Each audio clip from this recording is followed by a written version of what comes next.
Well, I do think the Sussex Overdrive is unbelievable, but I mean, I don't think that he is going to get back in. It is interesting how she's exposing her as a yacht girl, someone who was paid off by rich men to go and hang out. Which showed that he is very commercially minded, which we'll get into later on, which makes it impossible for him. And of course, Meghan wouldn't come back to Britain. I choose people whose lives are shrouded in mystery and they've climbed the greasy pole. They want to be famous, they want to be influential, they want to be powerful. Is that Meghan has got no real income anymore. She's finished. Right. The Netflix series is over. There's no great podcast. They don't generate any money. And I don't see where she is going from here. I think she has a major problem. Meghan Markle likely spent time with Prince Andrew and Jeffrey Epstein before she even met Prince Harry. They want to hide this. The modern fairy tale of Prince Harry and Meghan Markle, once gilded with the promise of a modernized monarchy and global humanitarianism, has seemingly dissolved into a murky saga of calculation, contradiction, and a relentless thirst for relevance that has left the world weary. What was sold to the public as a romance for the ages is now being dissected as a masterclass in strategic maneuvering, with the latest revelations tearing down the velvet curtain to reveal a machinery of ambition that is as fascinating as it is unsettling. The narrative that is currently unfolding, particularly through the lens of investigative scrutiny, suggests that the Sussex Overdrive is not merely a case of a couple seeking freedom, but rather a desperate scramble to maintain a foothold on a ladder that is rapidly crumbling beneath them.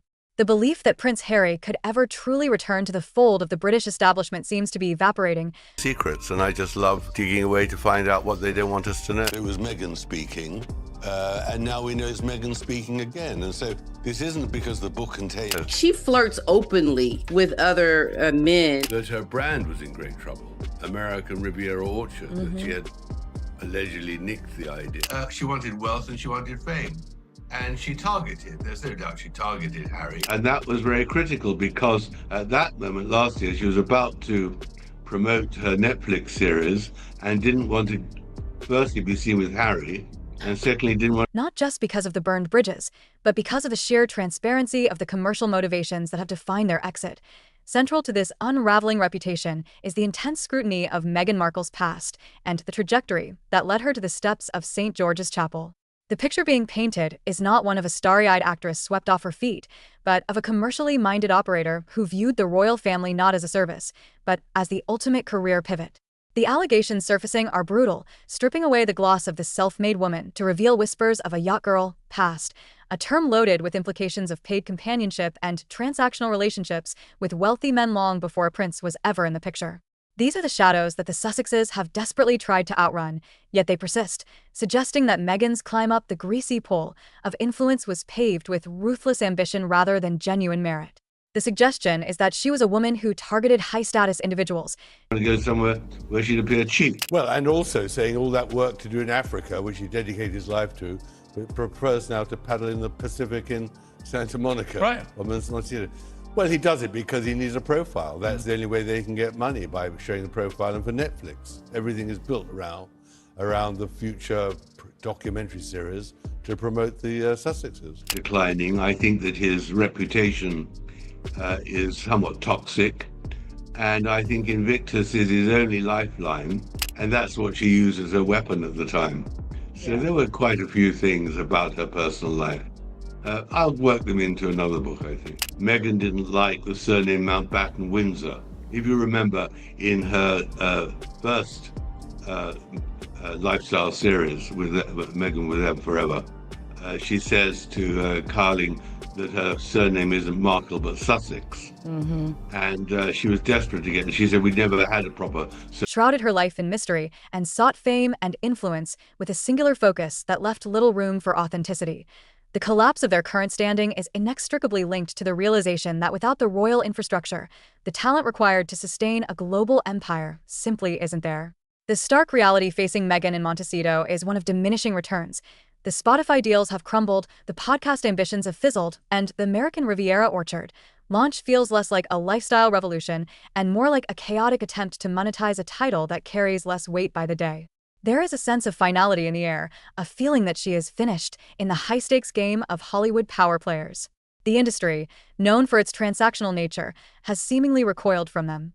Where there was once curiosity, there is now avoidance. The major problem facing the Duchess is that the income streams are drying up because the product, complaint, and victimhood. And of course they did. Telling the palace what she's going to do. And I think the most interesting story is the Reitman story. Reitman's is like a Marks and Spencer's in Canada. She was warned before she married what the nature of being Harry's wife and part of the royal family would be, and the nature of how she ignored all that advice for two reasons. One is she really did believe she could do what she wanted. And secondly, I don't believe she ever intended to stay. She always intended to take the title, take the connection. Has a shelf life that has long since expired. They don't generate money because they don't generate value. They merely generate noise. This perception of calculation is reinforced by the disturbing details regarding Meghan's alleged preparation for her role as Harry's wife. The narrative that she entered the relationship naively, unaware of the gravity of royal life, is being systematically dismantled. Instead, we are presented with the image of a woman who likely spent time in the same orbits as Prince Andrew and Jeffrey Epstein, engaging in the dark underbelly of high society social climbing before locking her sights on Harry. It paints a portrait of a woman who loves to dig for secrets in others while desperately trying to bury her own. The accusations that she flirts openly to secure status and that her brand was in trouble long before the Megxit saga suggest that the targeting of Prince Harry was a critical, frantic move to save a stalling career. She needed a lifeline, and the Prince of the Realm was the ultimate prize. The dynamic between the couple further fuels the skepticism. Harry, once the cheeky, beloved spare who dedicated his life to causes in Africa and the military, is now viewed by many as a paddleboarding profile builder in Santa Monica, a man who has traded duty for a Netflix subscription. The accusation is that everything they do, even the seemingly charitable endeavors, is built around the future documentary, a content mill designed to feed the beast of their declining fame. Harry's reputation has turned toxic, and his only remaining lifeline, the Invictus Games, is being overshadowed by the drama his wife allegedly weaponized. The transition from the House of Windsor to the House of Sussex was supposed to be a liberation, but it looks increasingly like a trap. Meghan's alleged disdain for the surname Mountbatten-Windsor and her insistence on being Meghan Sussex reveals a desire to be the brand itself, stripping away the history to market the name. It echoes the sentiment that she never intended to stay in Britain. The goal was always to take the title, take the connections, and retreat to California to reign as a Hollywood queen. However, the Hollywood reign never materialized because the royal fairy tale was, according to critics, a shiny illusion designed to fool millions until the cracks became too wide to ignore. When you peel back the layers of their story, you don't find the elegance of a modern monarchy. You find a brand drowning in contradictions. It is a non-stop soap opera of scandals so bold they make fictional dramas look tame. The fatwa placed on anyone from her past who might speak the truth speaks volumes about the level of control exerted to maintain the facade. Dozens of former friends and associates remain silent, likely out of fear or legal threat, leaving a void where a genuine backstory should be. This isn't the behavior of someone with nothing to hide. It is the behavior of someone curating a reality that cannot withstand the light of truth. The most damning comparison, and perhaps the most psychologically complex aspect of the saga, is the Diana 2.0 narrative. Meghan didn't just want to be like Diana. The evidence suggests she wanted to be the second coming of the people's princess, but with a commercial twist.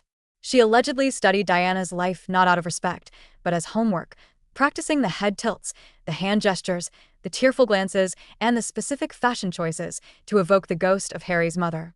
It was a strategy to win the public and, more crucially, to entrap Harry. By mirroring the woman whose loss defined Harry's life, she positioned herself as the only person who could save him. But where Diana carried a natural, quiet dignity and earned her place in people's hearts through genuine compassion, Meghan is perceived as chasing the crown and the tears for headlines. She wanted the adulation without the service, turning herself into the Duchess of Drama, chasing sympathy like a reality star who knows that a meltdown is the only way to keep the cameras rolling. Harry, in this tragedy, appears to have undergone a softening that looks more like an erosion of self. The cuddly Prince Charles of the past and the familial bonds have been shattered, perhaps permanently.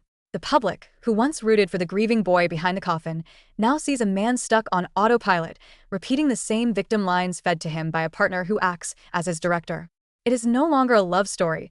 It is a Netflix-style soap opera spinning out of control. The audience has walked away, but the actors are still on stage, screaming their lines to an empty theater. Tom Bower's revelations are not just lifting a curtain. They are tearing down the entire stage set. The whispers of the yachting days, The contradictions in her own words and the obsession with Diana's ghost are converging to paint a picture of a couple who aren't rebels fighting the system, but grifters using the system to stage fake pain for profit. The cruelty of the situation is highlighted by the way they allegedly use the monarchy while trying to destroy it. They are not battling the institution. They are twisting it, using staged drama and nonstop PR tricks to monetize the very bloodline they claim traumatized them. The more they speak, the less the world believes them. The act is falling apart. The revelation that Meghan likely treated Diana's legacy as a script rather than a sacred memory is a profound insult to Harry's history, yet Harry seems too blinded by the love bomb to see it. He has handed over his mother's legacy to be used as a brand asset. The public reaction has shifted from sympathy to adverse recoil, creating a toxic feedback loop where the Sussexes act out, get criticized, and then play the victim of the criticism they solicited. The yacht girl rumors, which Meghan has tried to bury deep beneath the internet surface, remain the most volcanic threat to her curated image. These aren't just idle gossip. They are persistent stories about a time when she was allegedly hunting for a man in England, specifically targeting wealth and fame.